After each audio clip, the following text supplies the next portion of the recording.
Hey, YouTube. My name is Christopher Russell. I live in Knoxville, Tennessee. Um, I'm posting this video. This is the first of what I hope to be many videos. It's going to outline my journey through mental health issues and substance abuse recovery, mental health recovery. I'm in school right now. I'm working on a degree in counseling and psychology. My overall goal is to get my PhD in psychology and become sort of a rock star psychologist and a speaker with the overall goal of taking some of my experiences in my education and being able to blend it together so that I can help as much as I can to help others who may be suffering from substance abuse or mental health recovery or mental health illnesses. So this video is going to be a video really where you get to know me. I'm going to share a good part of my story so that you have an idea. So the videos that come after this, you'll have a good idea of where I come from and how I've came to the ideas, how I've come to develop the tools and the insights that I've received. I'm a young adult counselor. I work at one of the leading treatment centers in the country. So some of my guys might be watching this. Hello. So I'm going to start with my childhood. The childhood is less than ideal. There was a lot going on in my childhood. They gave me some very distorted views of myself and some very distorted views of reality and of the world and of my place in the world. My father left very early. One of my first memories is of my mom giving my father the divorce papers in front of me. Later on, my mom would marry. I wouldn't speak with my father for a while. My mom married another man, and it wasn't too long after this man came into our lives. Grew up with my brother and my sister.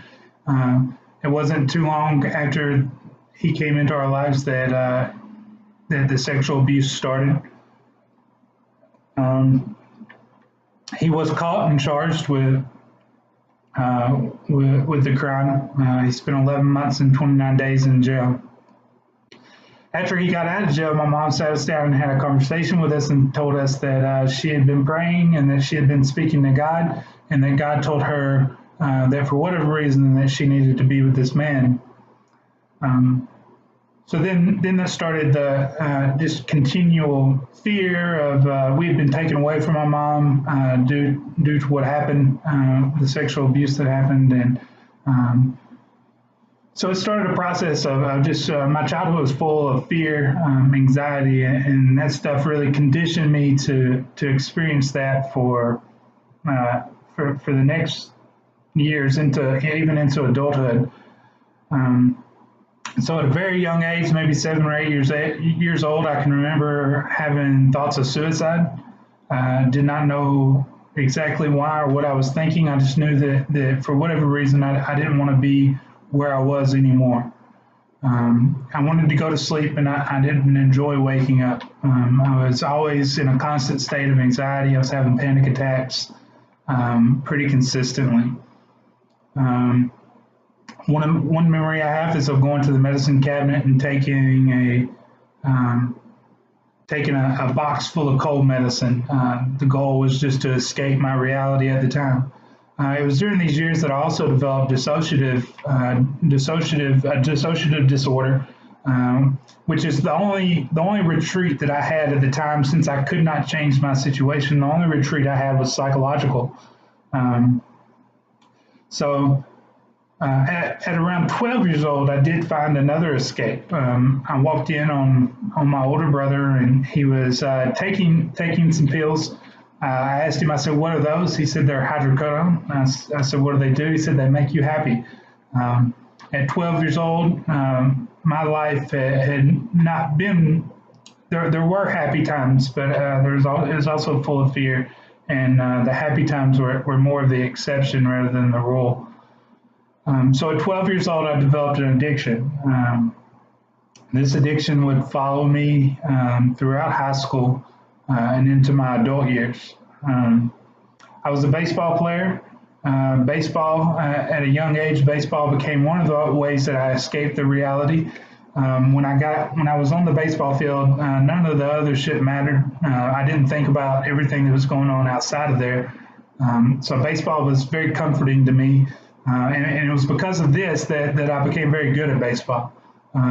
Because I was always out there playing. I looked for any reason to go out on a baseball field, any reason to play any sport really, because it took me out of the reality, and I was just able to really be present in the moment.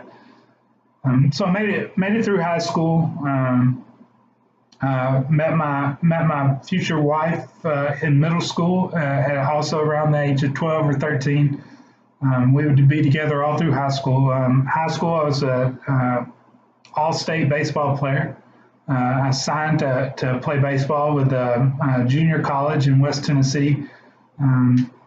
My grades were a little low, so I didn't, as you can imagine, I was really just surviving up through that point. Was not a lot of time that I had to where I could really focus on the investment in myself and learning. I was surviving and trying to escape the emotional pain that I had, and the psychological pain. So into my 20s, I struggled with mental health. My arms are scarred up from the many times I became a cutter. Cutting and self-harm was one of the ways that I coped with my reality. So I felt powerless and hopeless, and for whatever reason, the physical pain, opening my arm up with a knife, it helped. It helped me at the time. It was the only thing that I could think of. Like I said, my reality was very distorted. My vision of myself is very distorted because of the childhood. That childhood taught me that I deserved to be hurt. That childhood told me that I didn't have very much value on myself. That I didn't have a place in this world. And I think it also taught me that I was a burden to this world. I developed an addiction at a very young age, and the stigma related to addiction was that I was a junkie and that I had nothing to offer this world, and that I never would. So throughout my 20s, me and my wife had 2 children, Caden and Nolan, and then we would end up having a third, Bella. I struggled to maintain the substance abuse throughout my 20s, got pretty significant, it was pretty severe. I was addicted to opiates, to alcohol, were the main ones, but anything that would take me out of my reality is what I would do. Let's see. So there's a lot that happened throughout my 20s. Like I said, there's really too much to go over in one video. I think in the videos that follow this, we'll probably go into more of some of those experiences. So I'm going to fast forward to around 29 years old. At around 29, me and my wife at the time both struggled with substance abuse at that time. After seeing me go throughout my struggle, at some point she picked up opiates and also a pretty severe alcohol habit. We started the process of losing things, of losing ourselves. We struggled to take care of our children. It was a pretty rough time. I think we were doing the best we could to survive at the time with what we knew what we knew to do at the time. But at around 29 years old, I'd been through a few different treatment centers at that time. And I would go into the crisis stabilization units, and all they could tell me was, Christopher, just don't give up. I was diagnosed with post-traumatic stress disorder from the childhood. I also was diagnosed with a severe opiate use disorder, alcohol use disorder. There was benzodiazepines in there too, so Xanax, Valium. And also had the self-harm, the dissociative disorders. It was a lot. And I think at the time they said, Christopher, just don't give up. This is a very complex issue. You have a lot going on. And one of the first psychologists that I met with, he told me, just don't give up. Don't give in. I believe it, one day it could be your day. You could come out of this. So I think that maybe that first, his name was Dr. King. He worked at Pathways in Jackson, Tennessee. I think it was the first experience with him that actually maybe I developed this idea that I wanted to go for my PhD in psychology. I wanted to be a psychologist. I wanted to be able to do what he did for me, which was really he was just there for me at first. So that was when I met Dr. King. That was probably around 26 years old. So fast forward, 29 years old. Everything's fallen apart at the time. Our marriage had fell apart. Two people living together that had pretty significant substance abuse disorders. You can imagine it didn't work out. I won't go too much into the situation out of respect for her, but at 29, she left. It was pretty apparent. She started seeing someone else. It was apparent that our marriage was not going to work out at the time. I was trying to, make this attempt at recovery from everything, and it just wasn't nothing. It was very difficult at the time. So she left. That fell apart. She was the love of my life that I met at 12 years old. She was one of the only reasons I think that I made it through middle school and high school, surviving the way I did, was she was there for me during that. So 29 years old, lost her. It was a few months later that my alcoholism really took off at the time. At some point, I was withdrawing off of alcohol. I think my family was trying to keep me from it. They were unsure what to do. So we were I think they were trying to keep me from it.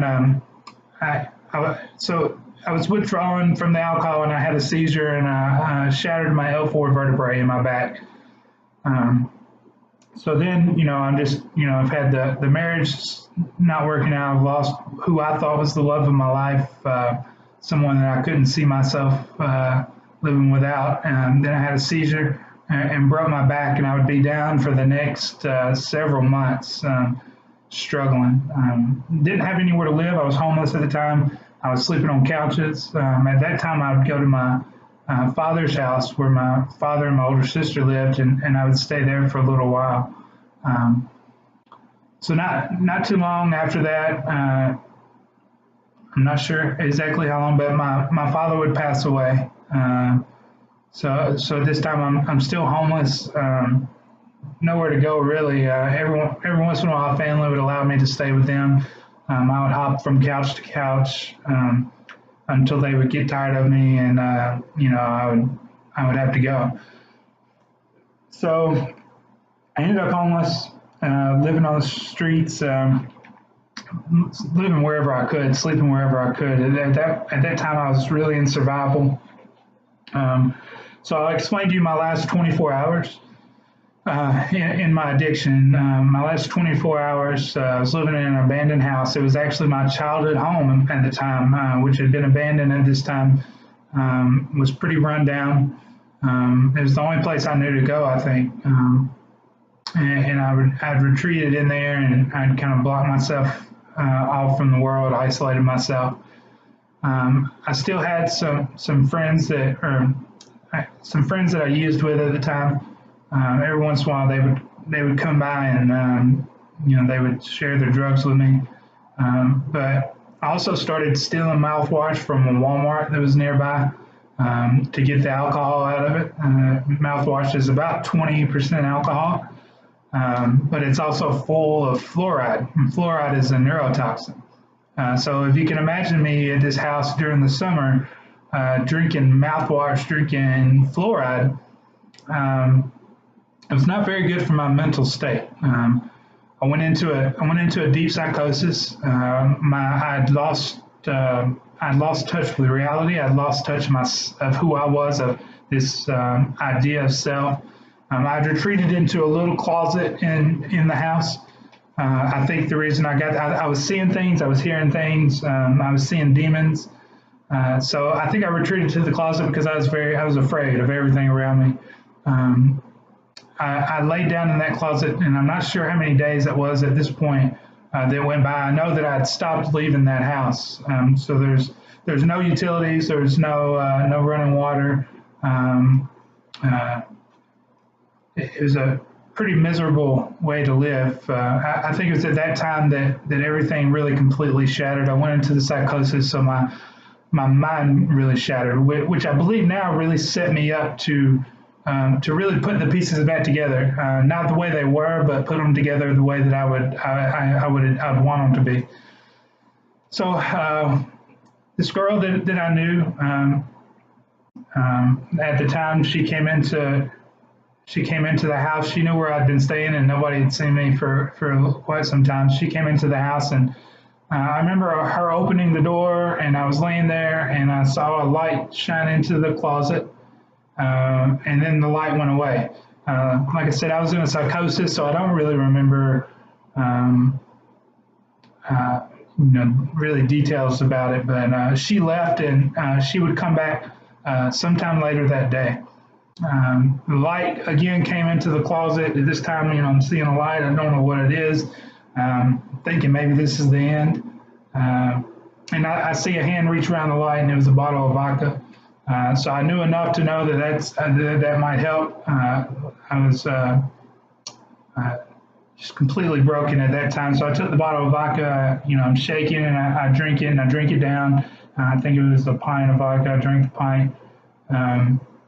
And then she hands me a syringe and a spoon, and I believe it was a Roxycontin opiates. So I drink the vodka, I shoot the opiates, and I stood up. I was like, okay, take me to a fucking hospital. She took me to the crisis stabilization unit that I had frequented throughout my 20s, Pathways in Jackson, Tennessee. I have a very deep sense of gratitude for the doctors and nurses that work there at Pathways. No matter how many times I showed up in there, they were always very loving and very caring, and they supported me enough through the little bit of time that I was there. So I went back into this place. I cried every day for 14 days.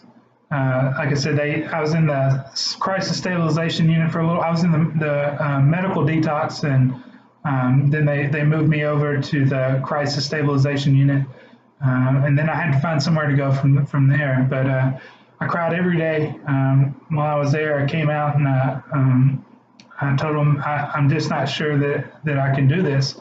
Like I said, I had struggled with suicide at the time, all throughout my whole life. And suicide was a very real option for me at the time. I was just in so much pain, and I was hopeless, and I could not see a way out. I could not see a better future. And so one of the reasons I do what I do today is because the men and women that were at these facilities that I went to, when I was crying, I was coming out of my room crying every morning. They said, "Christopher, just don't give up. Christopher, just don't quit."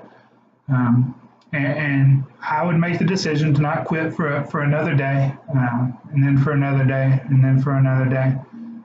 But that's what early on, that's what it was. So I'm just deciding to hold on for one more day.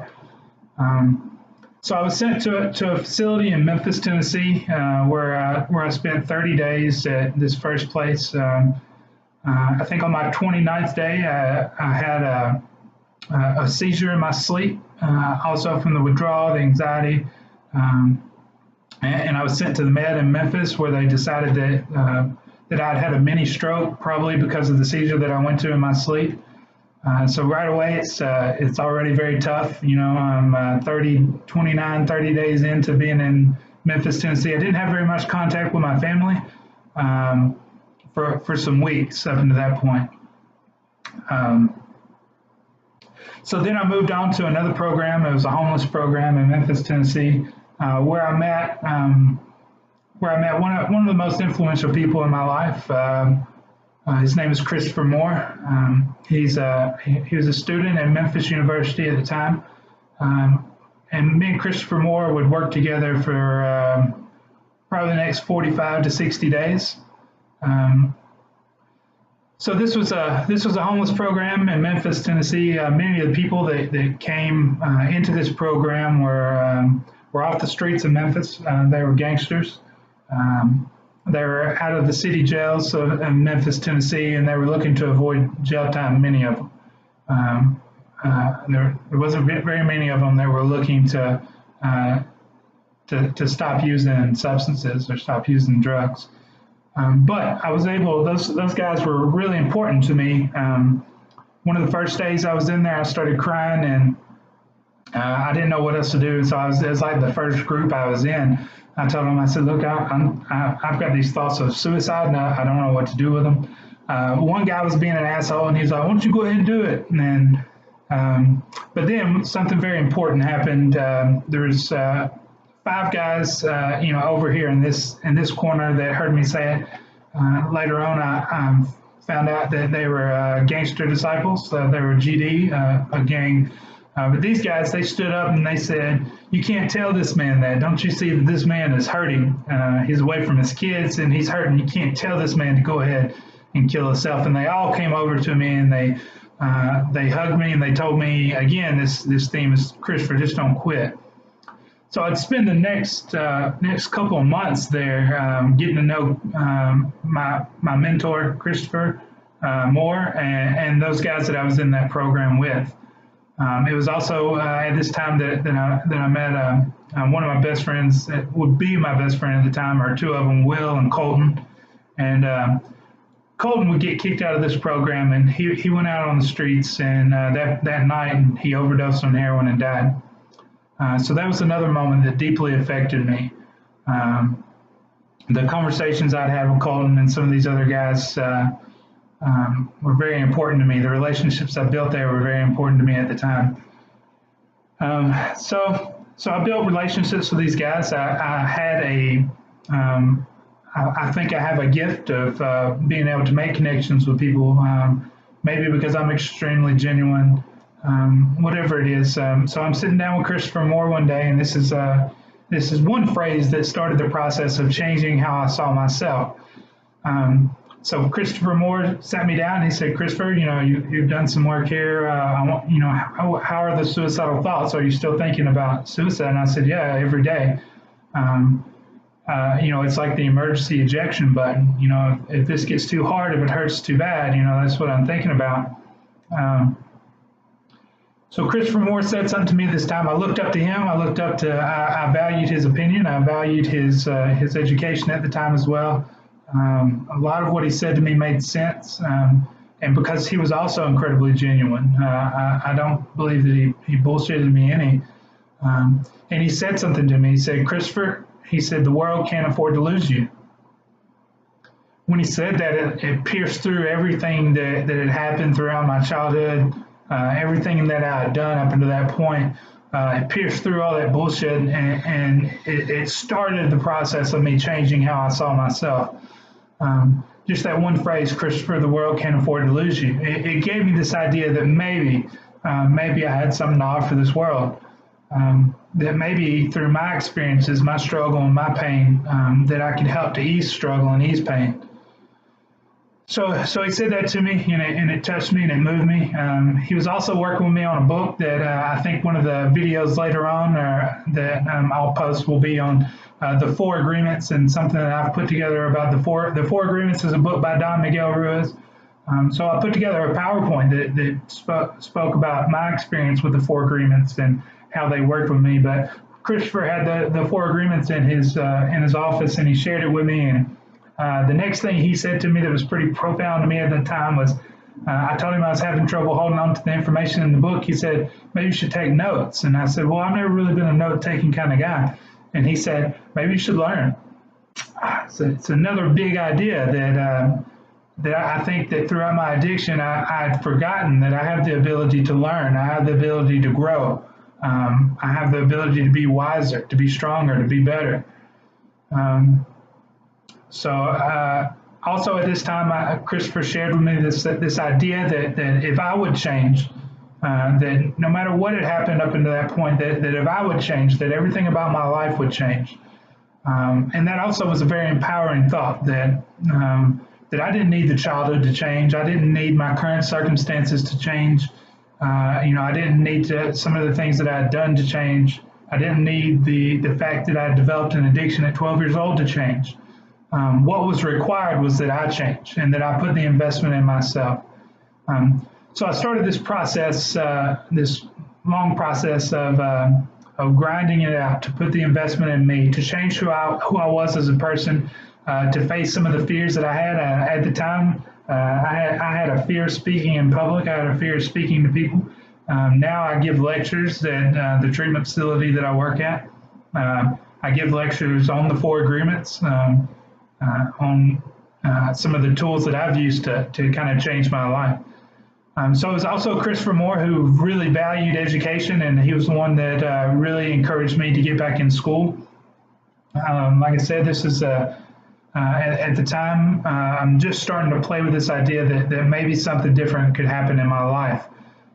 So I've always been a student in psychology, and I've always been very interested in some of the ideas in psychology. And one of my favorite psychologists is Carl Jung. So I'm working with Christopher Moore. I've also read this book about Carl Jung, his theories on personality, and I'm looking at this idea that maybe there's an opportunity here in the worst of circumstances. Everything's falling apart. Maybe there's an opportunity here for me to grow something out of this, right? So coming out of the psychosis, putting these pieces back together. So I was studying the book, I was studying Carl Jung, I've read the 4 agreements. I'm starting to entertain this idea that I really am the author of my story, that whatever had happened up until that point, that if I accepted responsibility for my story at that time, that I could accept also the power that I had to bring myself out of it and to become something more. And as I become more, I hope to be able to offer more, and I hope to be able to give more, and I hope to be able to help more. So that's going to be the purposes of the videos this one and the ones that are to come. So one of the big ideas that I studied with Carl, when I was studying Carl Jung, is Carl Jung said that what makes you you, what makes me is a product of 2 things. So he said you're a product of causes and of aims. So at the time, as you can imagine, I had no aims in life. I had no idea of where I could go or what I could do.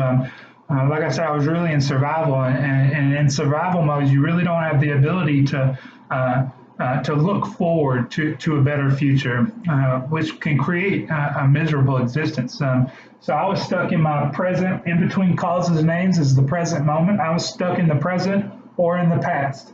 As I'm looking at this idea and I'm studying it and I'm thinking about the ideas of this is what makes me, and this what really forms my belief system or my agreements in life about who I was. The causes, I started looking at the causes in my life, and the causes were all of my experiences up into that point in that homeless program. The causes were all the events of my life. So it was the childhood, it was the hurt, the pain, the addiction at 12 years old. Those were my causes. But what I started to notice was that it is not exactly the causes that were affecting me, but it was the story that these events caused me to tell. So because I was hurt so young, because of the pain, I developed this storyline that I deserved to be hurt. I developed this storyline that the world was out to get me, that the world was nothing but pain and suffering, that I was helpless, and that I was a victim in this life. So I started paying really close attention to this idea that there was a story I was telling myself about my causes, and I didn't have any aims. So I was telling myself a story about the events of my past and where I was in the present moment. And so I was also studying this idea that in order for me to affect myself as a whole, my whole personality, that I really needed to pay attention to the story that I was telling about my past, the story I was telling myself about my present moment, and the story I was telling myself about my future, which at the time, like I said, I didn't have a story for the future. So I was aimless. So one night in this homeless program, I'm studying.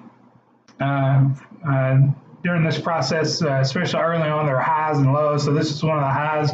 Everyone had gone to sleep that night, and I was the only one up. And I was up in one of the classrooms in this building in Memphis, Tennessee. And I'm thinking about this idea about the story that I've been telling myself about past, my present, and my future. And I thought, wouldn't it be pretty cool if I could just rewrite the story?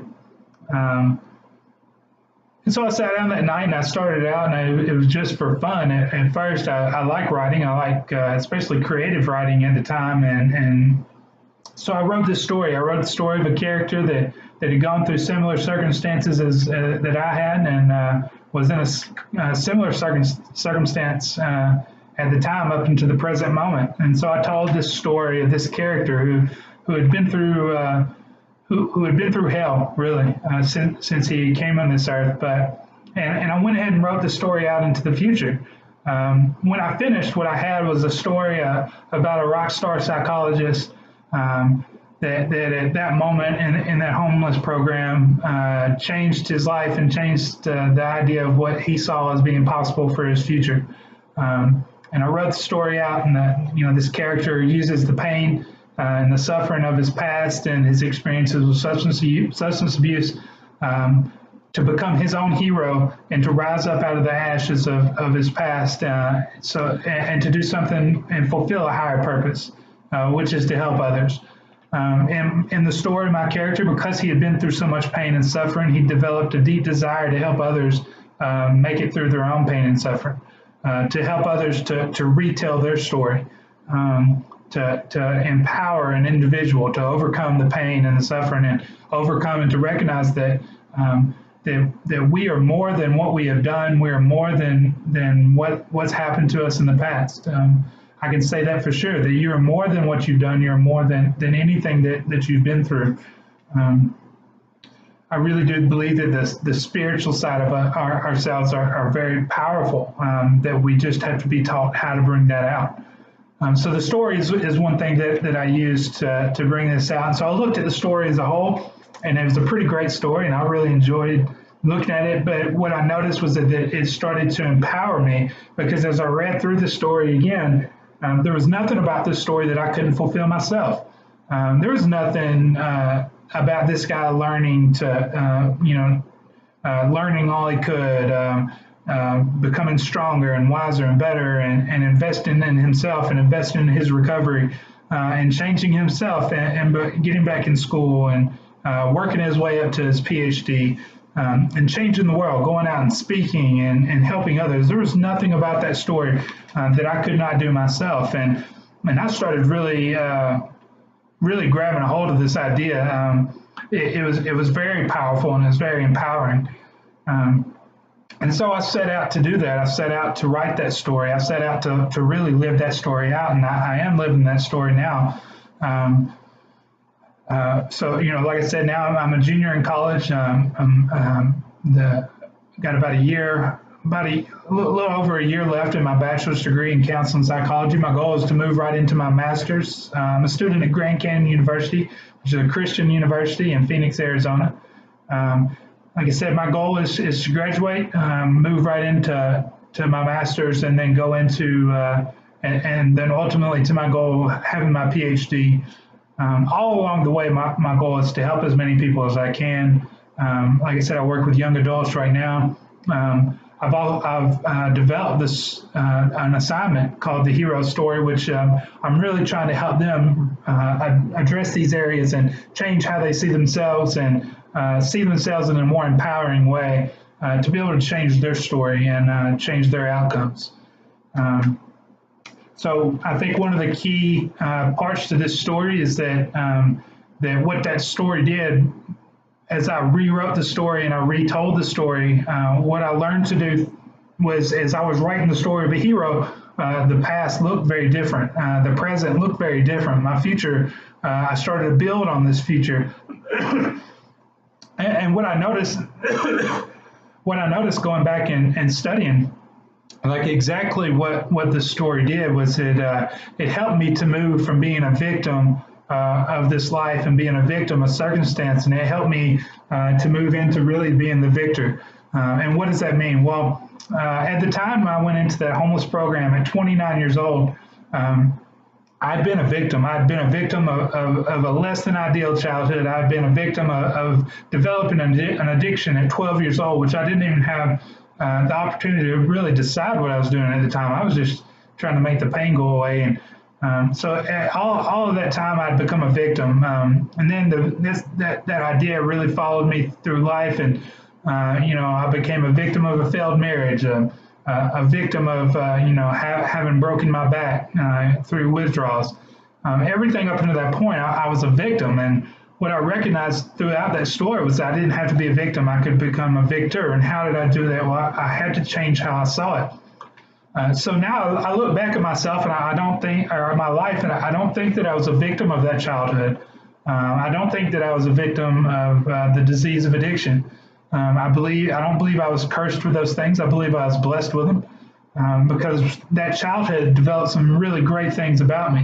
One of the things is I believe that my mind works in a way that helps me to understand psychology and helps me to understand the psychology of others. In a deep way where I think that I'm able to help more. That childhood also developed some grit and some resilience, some things that I've learned about in positive psychology as well. So there were some pretty great things that were developed in that childhood. Some very strong characteristics of myself. Also, there were some negative things, but whatever I focused on, another thing that I found out is whatever I focus on, I will feel.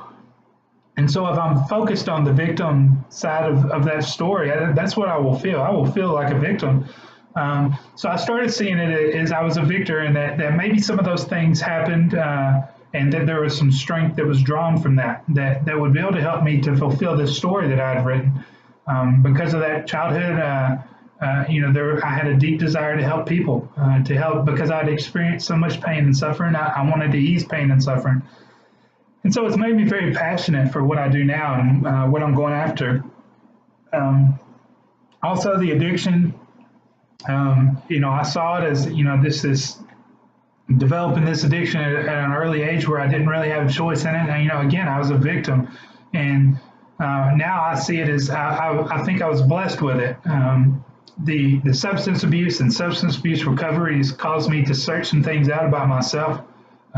To really have to invest in myself and to learn and to grow, and also to find my purpose working with other people who struggle with substance abuse. So I'm very passionate about working with individuals who are suffering from substance abuse or mental health recovery. I do feel that because of my struggles that I've become equipped to be able to help and to be able to help empowering individuals to help to kind of retell their story. So now, as we're talking about the idea of moving from a victim mindset, all along that period, life had continued to happen to me. And I would react rather than respond. The power was out of my hands. And it was throughout the story that I learned that I can respond, and that if my goal is to learn and to grow, then challenge is necessary. So it changes the way that I see challenges too. So, when challenges do come, even to this day, it's not something that's happening to me. It's another opportunity for me to learn, for me to grow, for me to invest in myself. So I continue on. And I've changed. I think by changing that story and by helping myself to tell a more empowering story of my past, my present, and my future, it really changed everything about my personality. I think that I was able to add on and to grow this character out. So I think I moved from the hurt little boy that never really had a chance to develop. It was throughout this process and through retelling my story, changing the narrative and reframing my story, that I found a great deal of power. And I also found my purpose, which is lit a fire inside of me that is why I'm making this video today. But it continues to push me forward to learn and to grow and to help the young guys that I work with now, to help them to be able to do the same, to find a more empowering meaning for their past, their present, and their future. It's also this idea that the AIMS part of the story. So I'm looking at it. What has that done? Well, it gave me something to shoot for. It gave me something to go for, because now I had this idea of who I wanted to become. So in substance abuse recovery and mental health recovery, it is a process. But one thing that I've learned that you definitely have to have is you have to have this idea of who are you becoming in this process and who is it you want to become. I think writing the story out, I was able to make that vision without a whole lot of limitations. So, like in my mind at the time, because I'm writing about a character, I wrote about a character becomes this rock star psychologist, and he speaks, and he develops relationships with people, and he helps. So that's a more empowering story for my future, right? So now I actually have something to go for. So I like the idea of the story that you give a man a bow and arrow, and you stick him in front of a target, and you blindfold him, and you spin him around. How can a man hit a target that he cannot see? But then you remove that blindfold, and you also remove the target, and then the better question becomes, how can a man hit a target he does not have? So up to that point, 29 years old, I'd never worked on seeing myself become anything more. I was never able to see a future for myself. And so I think that the big part about the aims was I developed goals, goals for myself, goals for my life. I became very determined that my children's father was not going to leave a legacy of giving up and dying through suicide. He was also not going to give up and die to overdose or drug abuse or worse, live in it. I want to be able to teach my children how to overcome challenges, and I think I'm doing that every day. I also want to teach them how to go for something. I want to teach my children how to have aims, how to have something they're going for, and to dream big and to overcome obstacles and challenges along the way, and to recognize that those obstacles and challenges really are opportunities to grow and to learn. So I've told you a good deal about who I am, about my story. I think the videos that come after this, we're going to get into a lot of the psychology of some of the breaking this process down, breaking the story down. Some of the other tools that I've used in recovery to move myself forward to become stronger, wiser, and better each day. My morning routines. I'm gonna post a video about the morning routines, what it can look like. If you're trying to retrain your mind and you're trying to recondition your mind, your morning routine is critical. What you hear, see, and read and think about during your morning routine is you're either affirming the old conditioning or the old cycles of thought, or you're making new cycles of thought and you're changing the thought process. So that's another thing that this story did for me. I developed the story of a hero, and my thoughts and my beliefs come out of that now, and it changed the way I thought, and it changed the way that I think. So I'm also going to post some videos about how to do that. I hope to get some likes if you hear this, if you hear the story, if you like what I'm talking about. I hope to get some likes, and I hope to continue on posting videos on topics that have helped me throughout my recovery from mental health issues and substance abuse. So if you like it, follow me, and there's going to be more to come. And I appreciate you listening, and I hope that maybe this story inspires you, and maybe that can help you to move forward too. And I look forward to maybe communicating with some of you that listen to this. Thank you.